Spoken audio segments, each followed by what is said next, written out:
Blinding flames, molten metal, and hours spent in silence are all worth it when the results are works of art that adorn beautiful women.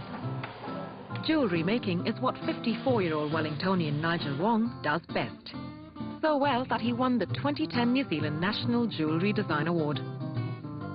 His winning piece, made of diamonds, tourmaline and white gold, took 90 hours and sold at a whopping $18,000. It was inspired by the mechanics of an extendable bathroom mirror, and it even has a piston to make it expand. I'm happy to win the competition, but it doesn't by any stretch of the imagination mean that I've reached the top or whatever. It's just, you know, it just signals to me that, you know, my peers acknowledge me for a piece of work that I've done.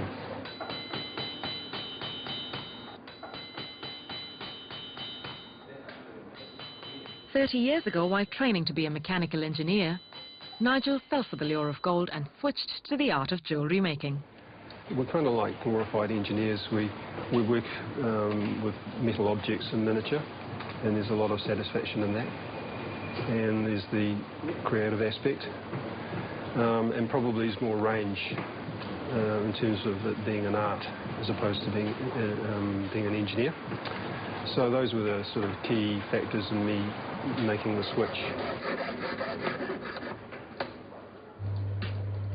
As part of the 6-member team at the Village Goldsmith, Nigel has had access to resources and the support to help his style evolve over the years.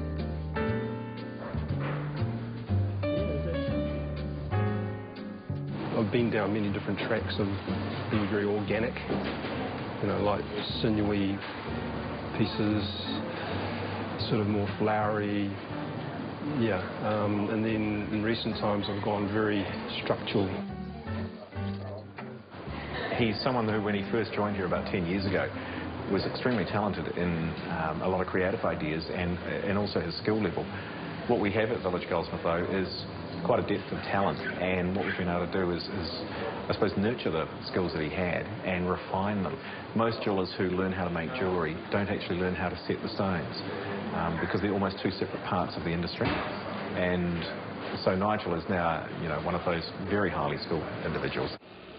While it pays to have artistic and engineering skills, Nigel's laurels come from years of disciplining himself.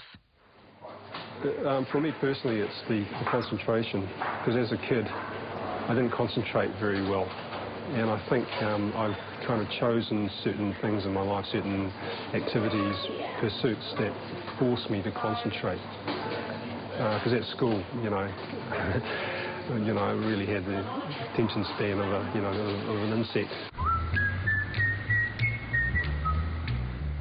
After years of cultivating his focus, today it's the buzz of motors, engines and gadgets that keep Nigel busy when he's not working.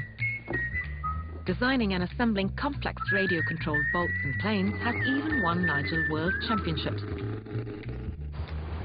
I think my modelling and my interest in art and creativity, that's all a part of being geeky. It's the enjoyment of gadgets, understanding how they work, and yeah, some sort of like a connection with form and function, you know. Marrying his love for machines and metal, Nigel can now easily spend hours or sometimes 4 solid weeks creating fine pieces of jewellery. Well, we start making pieces of jewellery first by having a design, and then the more sort of physical parts are we may have to melt some gold or some platinum, and then we forge the piece of metal. We make it into a long kind of banana shape, a long sort of sausage-shaped piece of metal, and then we run it through a mill. How long does it take to actually melt? Not long at all. It really depends on how intense the flame is. But there's always a risk of having the flame too hot. Yeah. And you can actually cook the metals. You're cooking all the other alloys out of the mixture. And then when we have that basic shape, we can bend it, twist it, flatten it, do all sorts of things.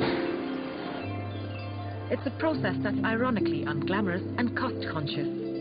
Even the tiniest of metal filings are all collected, melted and reused.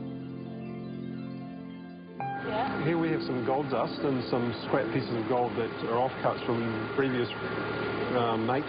Yep. And we're recycling it and making it into an ingot. And how many carats would something like that be? That is 18 carat, yeah. And 18 carat means 18 over 24 as a fraction, or 75% pure gold.